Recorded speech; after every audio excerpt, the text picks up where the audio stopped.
Today's podcast is sponsored by one of our favorite products, Almond Cow.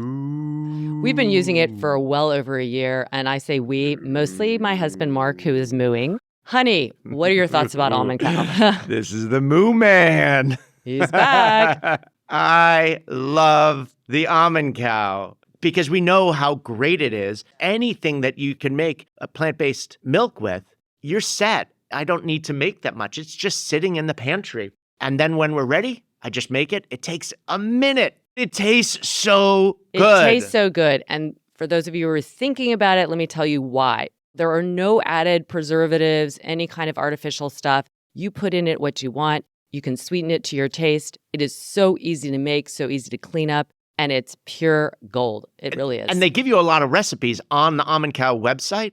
You have the recipe, so you don't have to think, you don't have to go anywhere to find it. It's there for you. Yes, we love it so much. So if you're interested in getting your own, go check out the link or just go to their site, almondcow.co, and you can use code Lara, L-A-R-A, for extra savings. Go get yourself one and have fun. I'm Lara Heimann, and welcome to Redefining Movement, a lit podcast designed to investigate all aspects of movement from my background in physical therapy and neuroscience.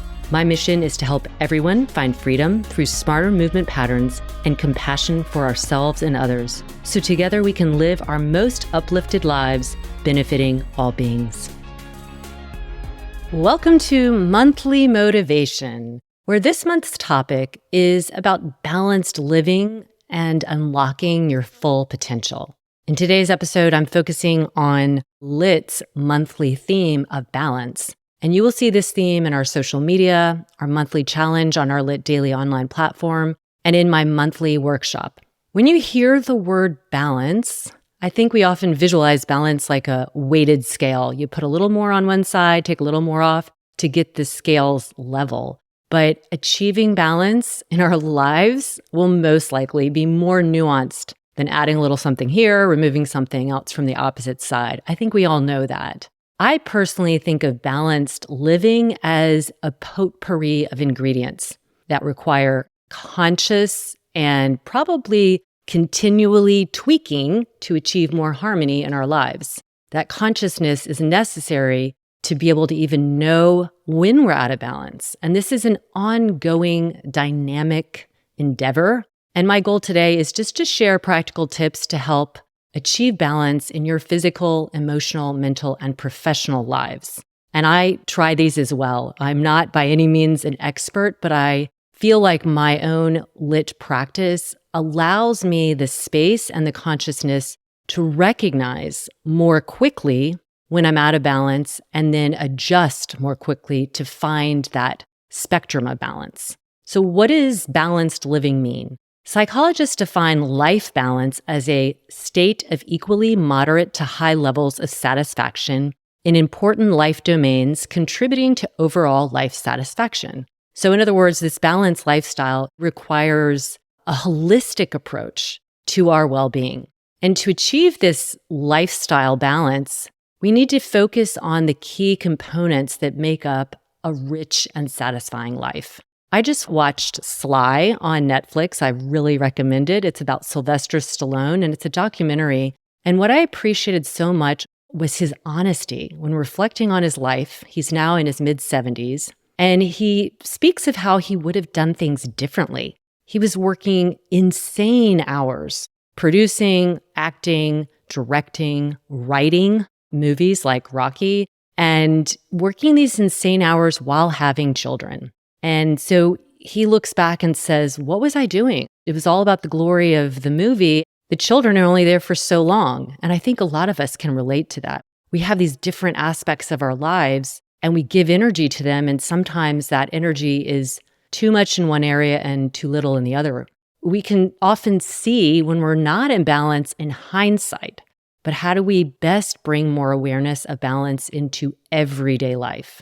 There are so many things to balance: our health, physical, emotional, mental, our families, friends, jobs, hobbies, service. Also balance in our eating, our entertaining or being entertained. Sometimes you can just lose 3 hours binge watching a show or being on social media.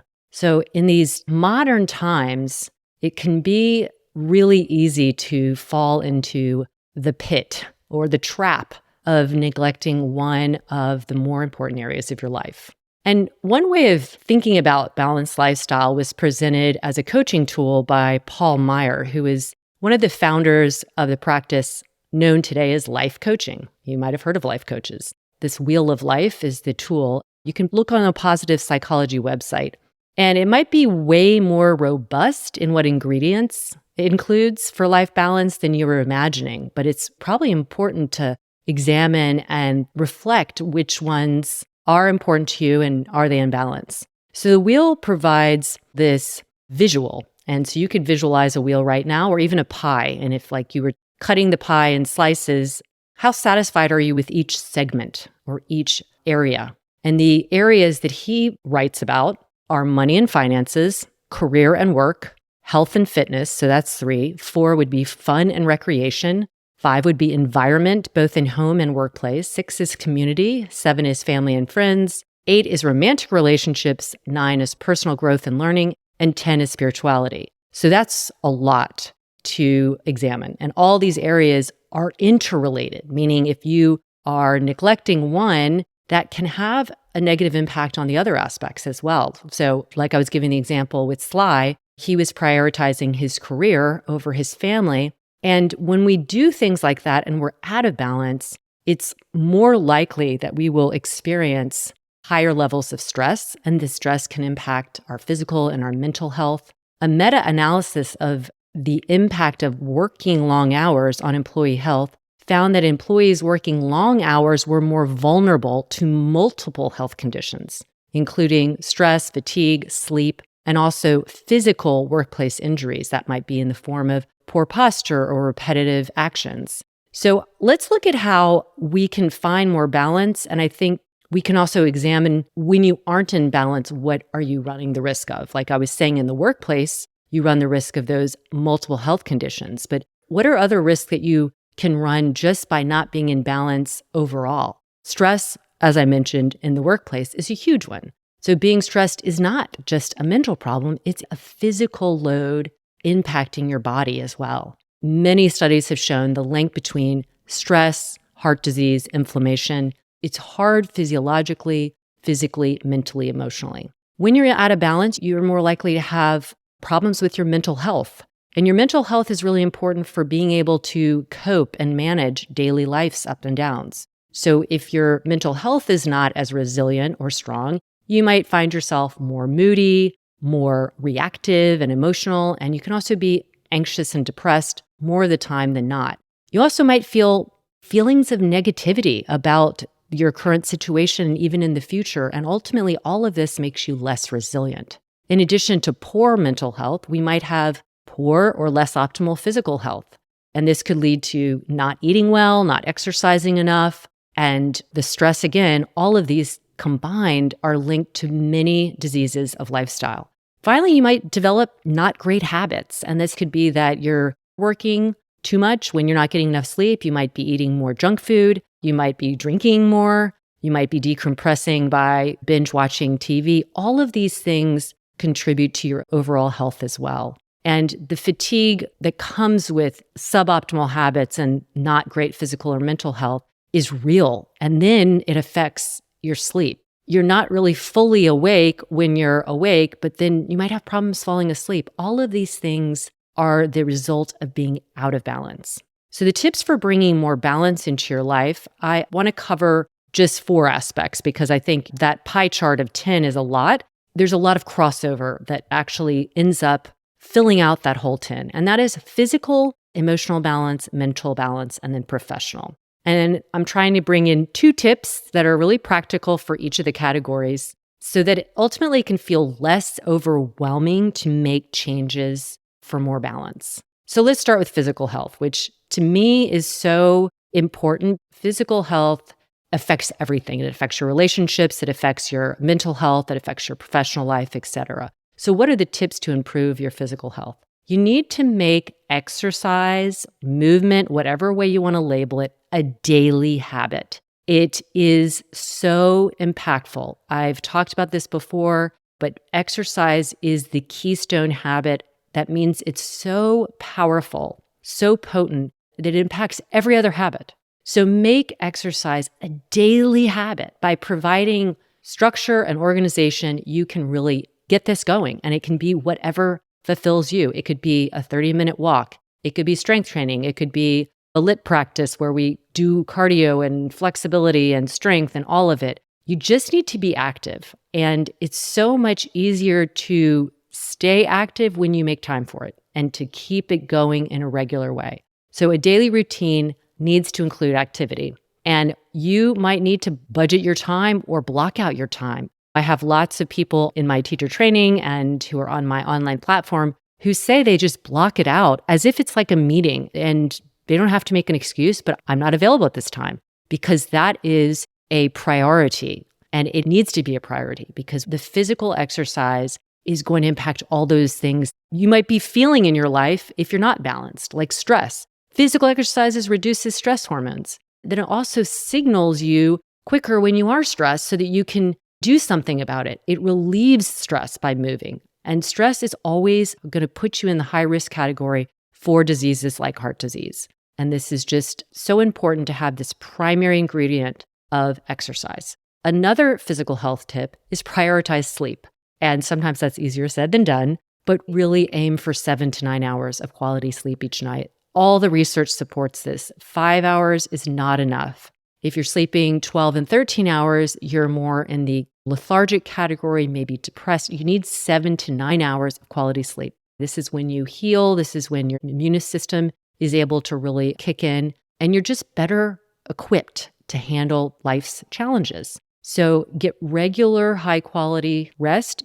I've spoken about good sleep hygiene. You can look all that up. You want it to be dark. You want the air to be cool. If it's really dry in your house, you can put a humidifier in so you don't wake up with that kind of dryness in your throat. And try and stick to a consistent bedtime and get up around the same time every day. That's recommended. I don't always do it, but I try. Also, we know removing electronics from the bedroom, or at least limiting how much you're doing right before you go to bed, is super important. And then finally, a lot of the research shows that you need to avoid caffeine, alcohol, and large meals 2 to 3 hours before bedtime. And I wonder how many of us are actually doing that. So try that to help prioritize sleep. Now, Northwestern Medicine, which is where my daughter goes to school, Northwestern, they actually promote this daily routine that includes exercise, rest, and relaxation, because the routine is so important for creating this work-life balance and helping your sleep and your overall well-being. And I'll get more into a routine in a minute. But let's go into emotional balance. So here's tip number 1 for that. Practice mindfulness. Mindfulness is simply paying attention to what is happening now, tuning into your breath, tuning into sensations in your body. You can be walking and have a mindfulness walk where you feel the foot when it hits the ground, moving yourself through space. You feel the alignment of your spine. You can do it in sitting with meditation and focusing on your breath and focusing on just trying to be aware of your thoughts. You're not trying to still your thoughts, because that's not going to happen. It's just about bringing more awareness and mindfulness into the present moment. And so that could be done in a very strategic, routine, intentional way, whether it's wake up and do 5 minutes of just sitting and observing your thoughts, clearing your mind as much as you can, focusing on your breath. It could also be done through a walk. I think of LIT as very much movement meditation, because we're paying attention to our alignment, and through that, we pay attention to the feelings, the sensations that are coming along with that.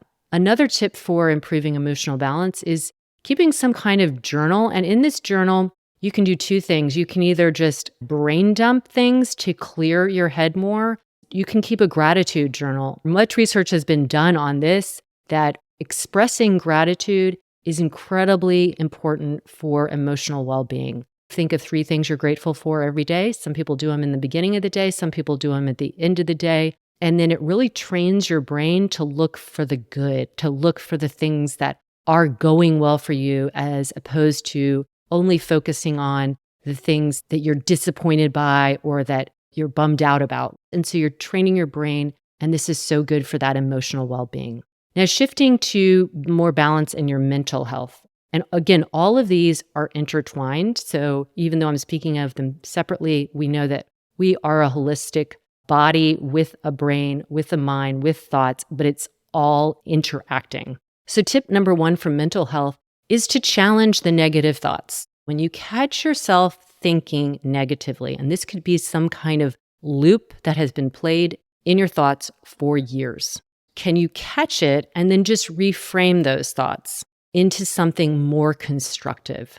Again, this is about rewiring the brain. So if you've created some kind of negative thought pattern, there was probably a reason you did that, but it's not helping now. It's maybe, in fact, making things look really grim. So if you can reframe and think of something more constructive, take it out of you, not taking things so personally, and looking more introspectively, but also outward to find any kind of constructive way that you can reframe any of those negative loops. Another tip would be learning something new. Why is this so important? Because when you learn something new, you are keeping your brain sharp and engaged. This is really important for mental health. And when you are creating like a new hobby, there's a freshness to it. And research shows that people that have hobbies are less likely to suffer from stress and depression. This might be something you also need to schedule. So there's plenty of people that have started hobbies, whether it's playing a musical instrument or playing pickleball or knitting. It can be physical. It doesn't have to be physical. It just needs to feel like you are learning something new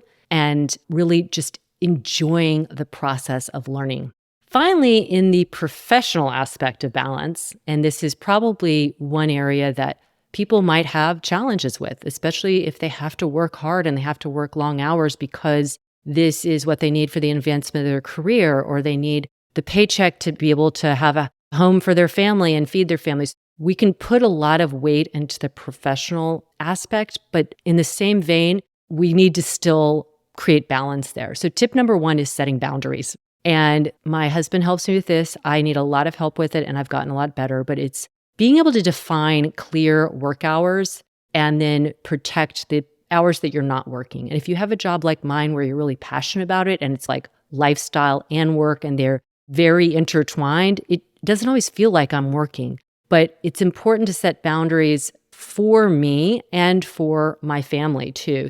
Define those hours that you're working and then protect your personal time. If you don't set those boundaries, then you might find that you have little time for the activities like working out, like exercising, spending time with your family. So you need to be able to avoid overscheduling, have these boundaries, and then ask for help. If you have somebody who you work with and they're asking a lot of you, you can explain you need to have more clear boundaries between work and family, or between work and your own personal, mental, physical well-being time.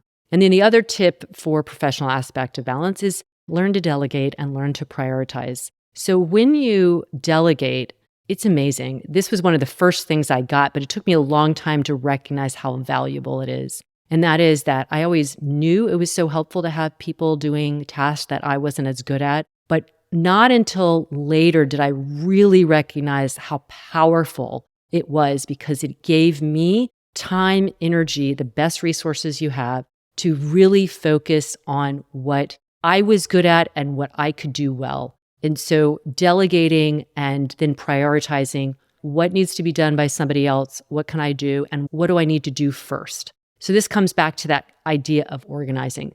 I think organization should be an umbrella over balance. And I talk about organization so much in Lit because organizing your body is priming it to have more balance, to have more energy, to have more sustainability. It's so important. The biomechanical organization, and that's what we do in our Lit Reset. We're really organizing the body and the brain mapping and the joints so that we can perform at a more optimal level where we're reducing the stress and strain and optimizing the energy. Think of organization in your body and in your life. So this overarching umbrella, how do you develop the organization in the form of a routine that can give you this theme of more balanced living? A routine is so important. And some people might argue with me. They like to really go with the flow, but many out there know how much a schedule matters to you.